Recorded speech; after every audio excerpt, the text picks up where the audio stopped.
call the meeting to order. We're all present this evening except for George. Will be absent. The invocation this evening will be given by Pastor Terry O'Toole. And flag salute. Ron Jansen, would you lead us in flag salute? Absolutely, Bill. Terry, thank you. Father God, we love you so much and thank you for the many, many things that you do. Father, we just ask you to give this council wisdom tonight, the Lord. They deal with things that none of us would really want to think about dealing with. And we ask you to bless the council and the mayor and get done what they need to be done. And Father, we just give you praise and glory for all that you do for us. In Jesus' name we ask. Amen. Amen. I pledge Allegiance to the flag of the United States of America and to the republic which it stands, one nation, under God, indivisible, with liberty and justice for all.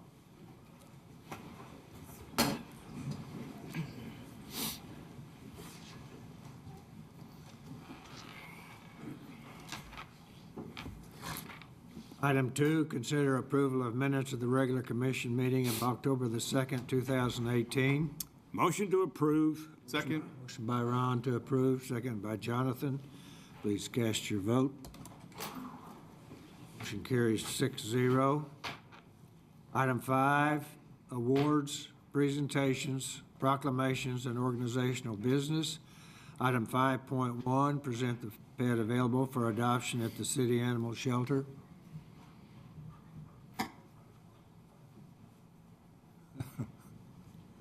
Big black dog.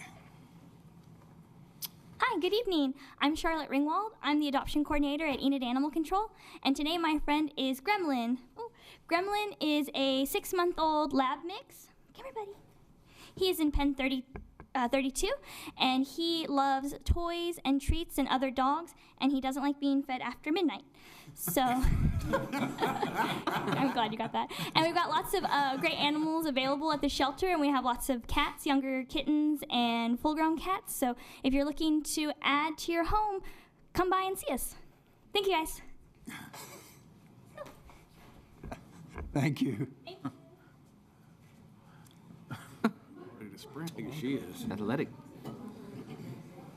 Who's walking who over there? Yeah. Item 5.2, recognize the City of Enid employee, David Cross. Gerald?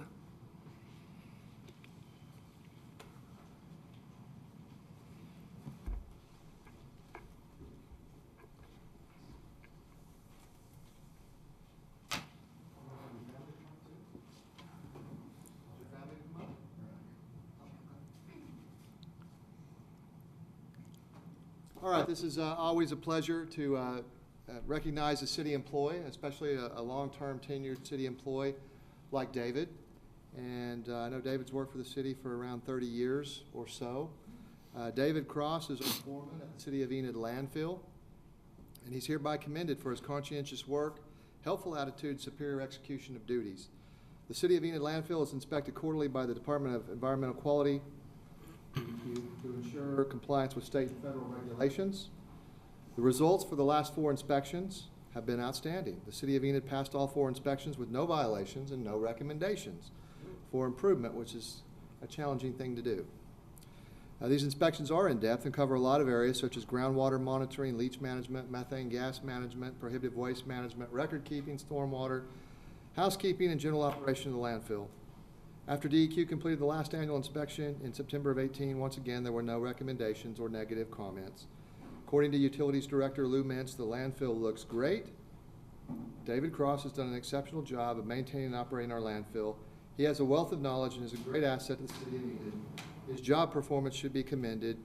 Therefore, it is with great honor that I present this letter of commendation and this city coin to Mr. David Cross. So thank you.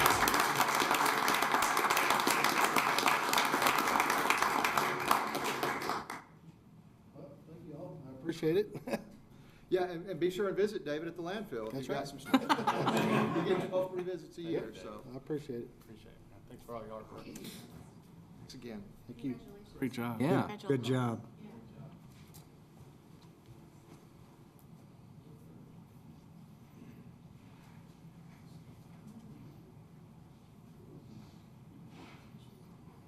Item 6, community development.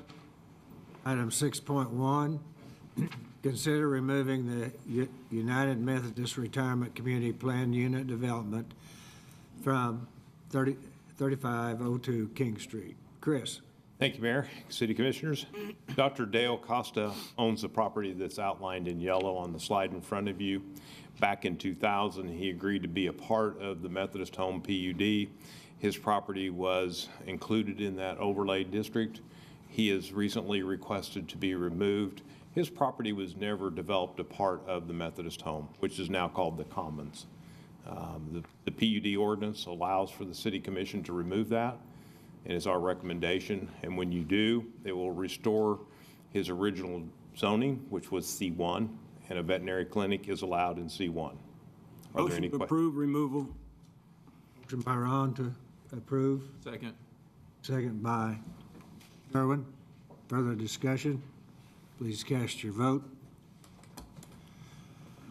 Motion carries 6-0. Item 7, administration. Item 7.1, consider a resolution giving notice of the regular general municipal election and potential runoff election to be held in the city of Enid, Oklahoma for the fiscal year of 2019. I would just like to have the city attorney give us the dates that everything's supposed to happen and encourage everyone who's interested in joining us up here to file for office. Yes.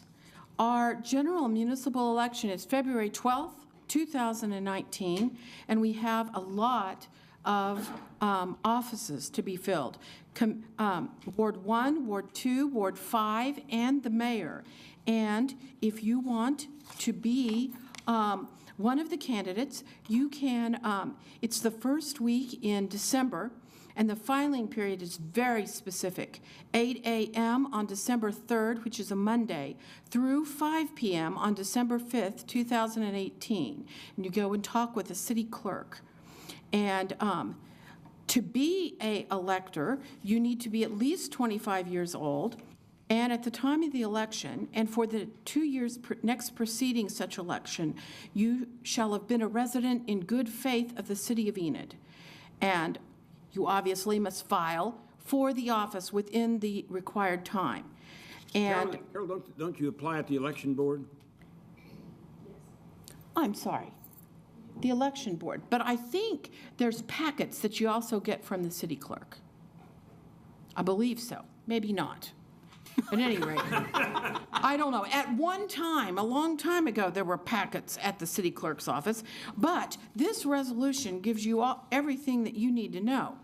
And the first election is February 12th, and if we have runoffs and many people for the seat, and someone does not get more than 50% of the votes, then there'll be a runoff, and that is April 2nd, 2019.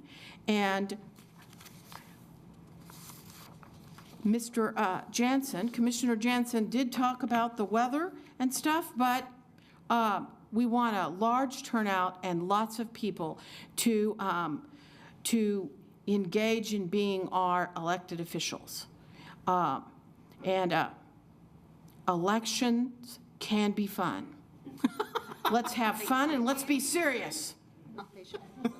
I'll make a motion that we approve the resolution. We have a motion by Ron to approve. Second. Second by Ben. Please cast your vote. There was a blizzard the night we got elected. Do what? There was a blizzard the night we got elected. Yes, it was. Item carries 6-0. Item 7.2, consider a resolution amending the 2018-2019 fire fund budget by appropriating additional funds in the amount of $353,963.50 to increase the 2018-2019 appropriated amounts for the fire department. This is coming from their fund balance, and it's a companion for 8.10 for them to purchase new self-contained breathing apparatus. Motion to approve. Motion by Ron. Second. Second by Jonathan. Please cast your vote. Motion carries 6-0.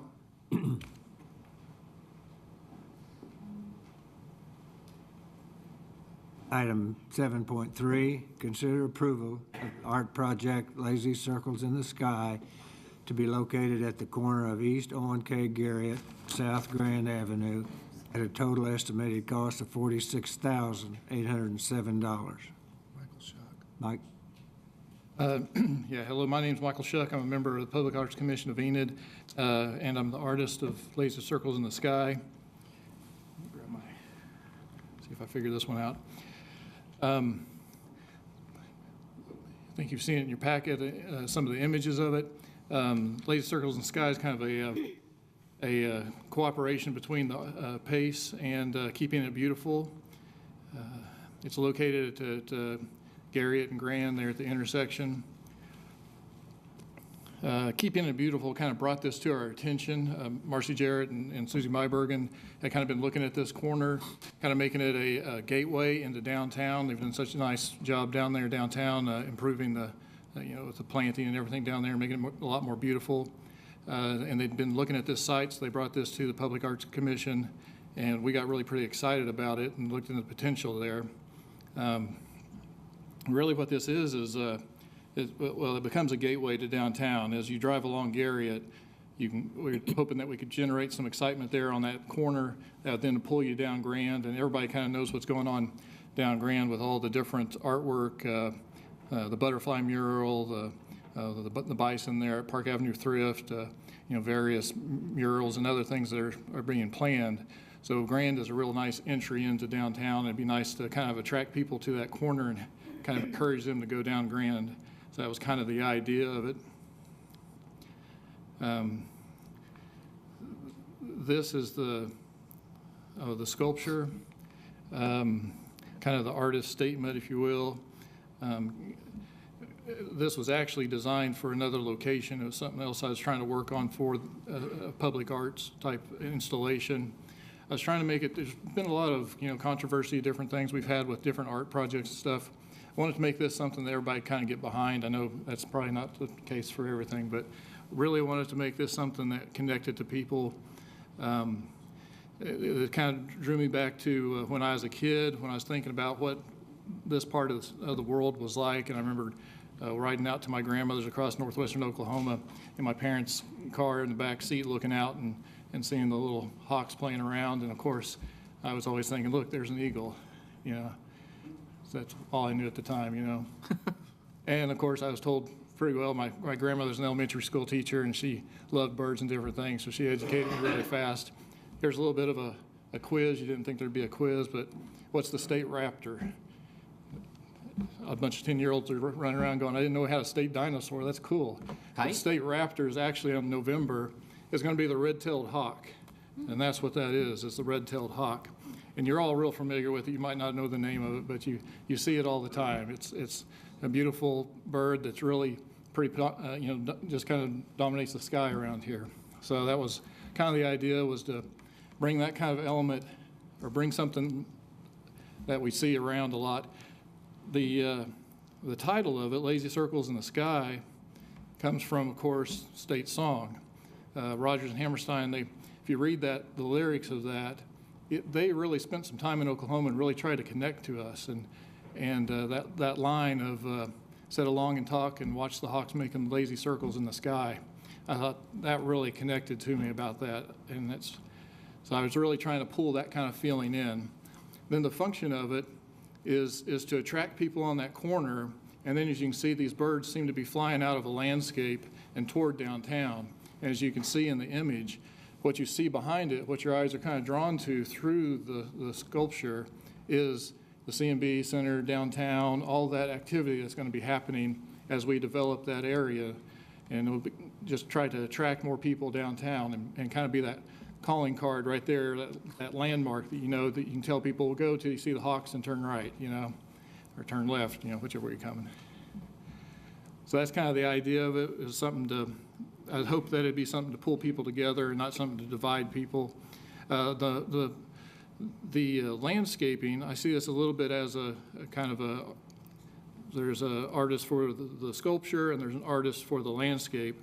Stephen Simmons is the landscaper who's been doing the work downtown, and I've just really been impressed by his work, and kind of wanted to combine with him on this one a little bit of advertisement for the school.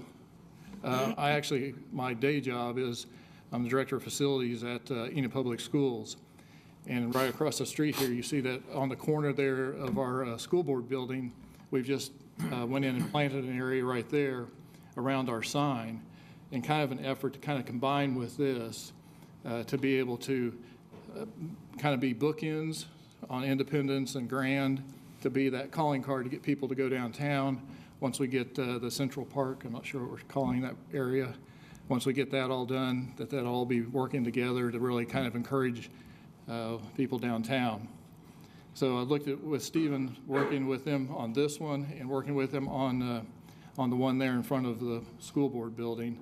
The image I've rendered here is a little bit more frilly. I think his interpretation of it was going to be a little bit more natural landscape, so it'd feel like the birds were flying out of a natural landscape. So I did the rendering. He'll do the landscaping. But I like that we're doing a partnership that way between Keeping It Beautiful and the Public Arts Commission. We're all kind of getting together on this one. The hawks themselves, the sculpture, is built out of Corten steel. It's the kind of steel that you see around like on our trailheads, the little brown metal piece above it. Johnson Seed has a nice sign over their entry at their facility there on Independence and the railroad tracks. They have a nice Corten steel sign there. What that is a metal that just kind of patinas, and patina is just a nice name for rust. But that patina helps protect it to where it doesn't rust any further. So that's why you see that a lot of times when they do that out there.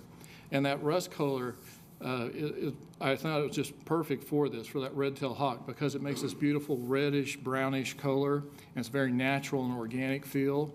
So that's another thing I wanted. I want this to kind of be a realistic piece of art. I thought that would connect to a few more people and be kind of, something people could get behind instead of divide them. So, how big are they?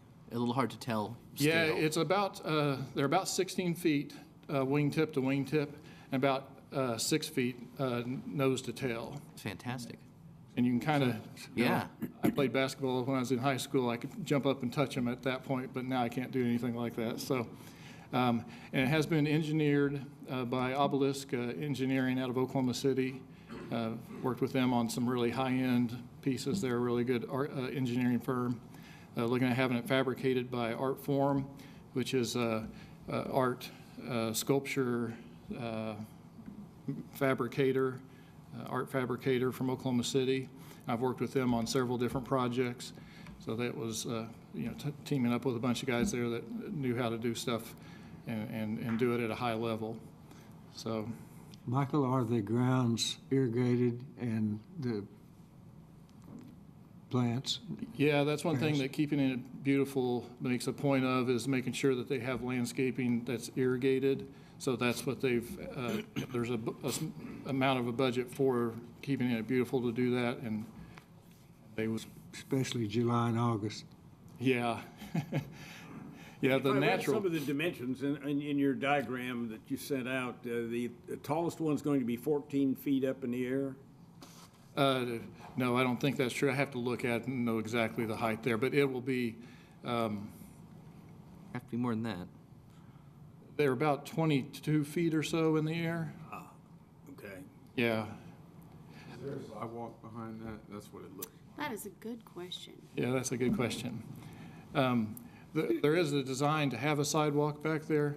There's a lot of benefits to that, to bringing people in and having them close to it. This is kind of designed to be seen through your car. But yeah, it would be a big plus to have that. How did you come about on this the design in terms of what was the process that this design was settled on? Well, really, it was just kind of the inspiration that I talked about earlier. It was just kind of, I was actually working on this piece for another location, and it was just trying to connect to the community, And something then that you people be brought it to positive. you brought it to the art council? Yeah, then as that became aware of that, then I kind of said, well, I've got another piece here, and just, trying to be positive, trying to move something forward was really, the Public Arts Commission right now, that's really what we're doing. We went through quite a long time of trying to work things out through different members, as members have come and gone, trying to figure out how to do this. And I think we've got a real good group right now that's, we're pretty active and just trying to get something going and being real positive on that side. So this kind of came here and we thought it'd be real appropriate and wanted to kind of push forward with it. Originally, one of the very first things we started talking about when that commission was formed 4 or 5, however many years ago now, was that corner, because it's a big, important corner. And one of the things we talked about wanting there was something that really kind of talked about Enid and our history and our identity and all those things. And we wanted something that represented wind, kind of, and something that might be kind of kinetic, and we had all these different ideas. And we'd originally talked about several different things, and we talked with different engineers and stuff about some other ideas that were really complicated. And then Michael had this idea, and it just kind of turned out to work out better than some of the other things we've been looking at. So we thought it kind of fit. What is the time frame? When is this going to start, and when will it be finished? Well, we'll have to get in the line in the fabrication for art form to be able to do it. I'd have to look back at their exact time that they told me it'd take to do it, but it'll take something like 3 months for them to fabricate it, and then we'll get it up. The installation. They're going to build it and put it up? Yeah. Like I say, they're used to handling artwork, and that's actually kind of a special contractor that does that kind of. So we expect it to be up sometime next spring. Yeah, that could be good. Make a motion to approve. Second. Motion by Ben to approve, second by Derwin. Further discussion. I got a couple more questions. So you're the designer, but you won't be the one who facilitates the actual putting together of the entire project in and of itself? Yeah, I would be considered the artist, and art form would be the fabricator. Gotcha. Yeah, I'll oversee it, but they will actually do the welding and grinding stuff. In terms of projects like this, have you done any projects like this before in the past? Yeah, I've done quite a few. One similar to this would be at Bicentennial Park in Oklahoma City, in between the Convention Center and City Hall. That's Bicentennial Park that's been redone in the last done 4 years ago. There's 2 triangular pavilions at each corner of that. That's a piece of artwork. I was involved in that with Rand Elliott.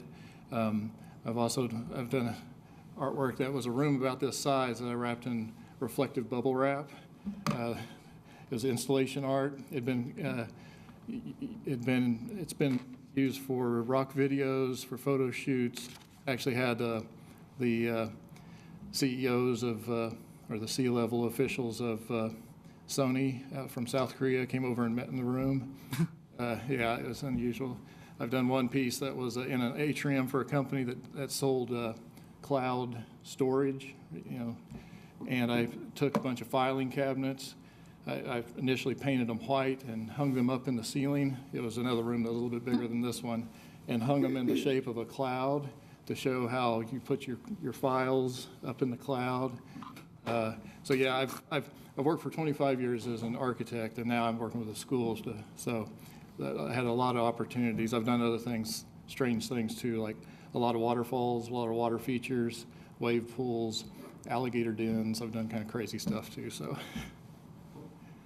Other questions? No, I would just like to say too, I know the question always comes up about using local businesses and contractors and things, and we tried everybody in town that could possibly have the capabilities to do something like this, and we, because I know it'll probably be asked, why are we using Oklahoma City firms to do this, and that is why, because they had the capability to do it. We did look here.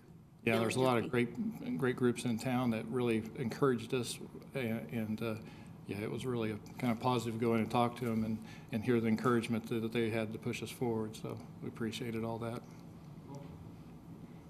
Motion and a second. Please cast your vote. Motion carries 6-0. Thank you, Mike. Item 8. Item 8, consent items. Move to approve. Motion by Ben, Second? second by Jonathan. Further discussion? Please cast your vote. Motion carries 6-0. Item 9. Wait a minute. Yes. I lost my place here.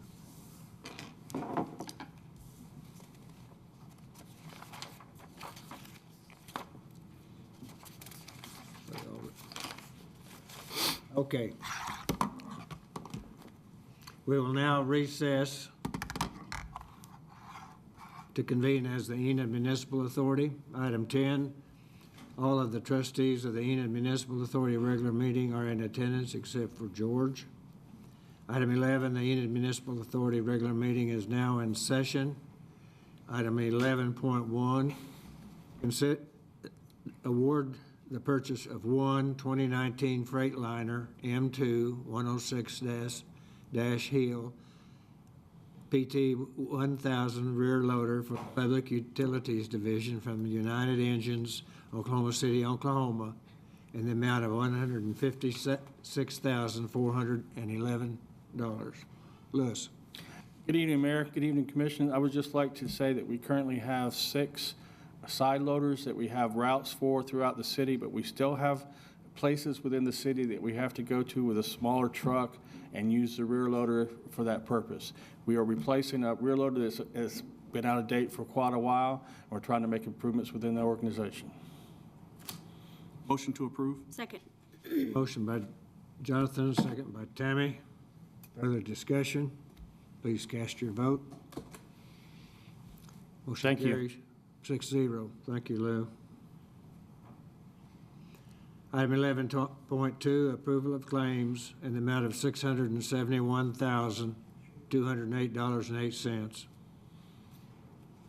Move to approve. Motion by Ben, Second. second by Tammy. Please cast your vote. Motion carries 6-0.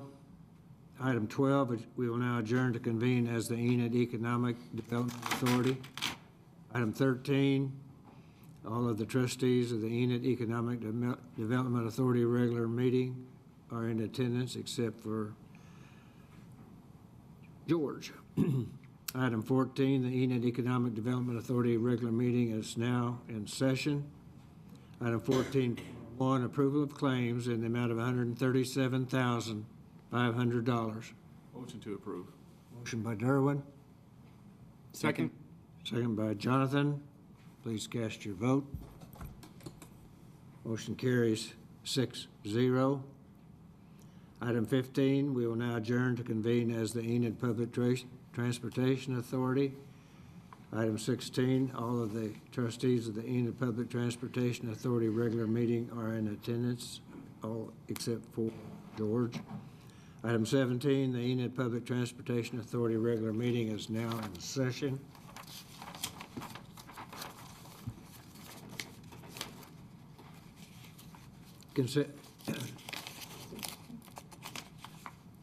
Item 17.1, consider resolution authorizing the chairman of the Enid Public Transportation Authority to execute an agreement between the Oklahoma Department of Transportation, ODOT, and the Enid Public Transportation Authority for Public Transit Revolving Funds. Move to approve. Second. Motion by Ben, second by Derwin. Please cast your vote. Motion carries 6-0.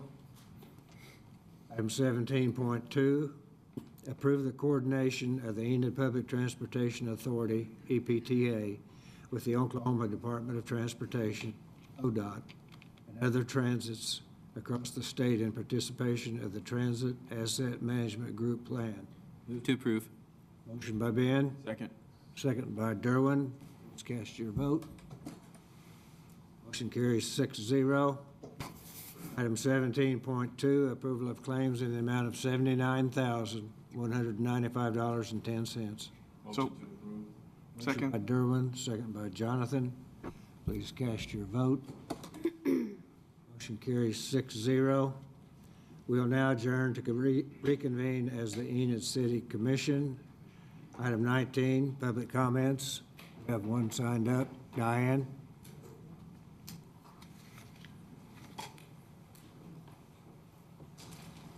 Your name and address, please. Diane Levesque, operator of Monarch Larvae Monitoring Project, Site 2519, also known as 1324 West Oak, but it also includes properties going all the way to 1308 West Oak. I'm pleased to report that I've tagged a lot of monarchs, both on that site and at Dillingham Garden. And my grand total for right now is 365 monarchs tagged, both with my own tags and with Monarch Watch tags.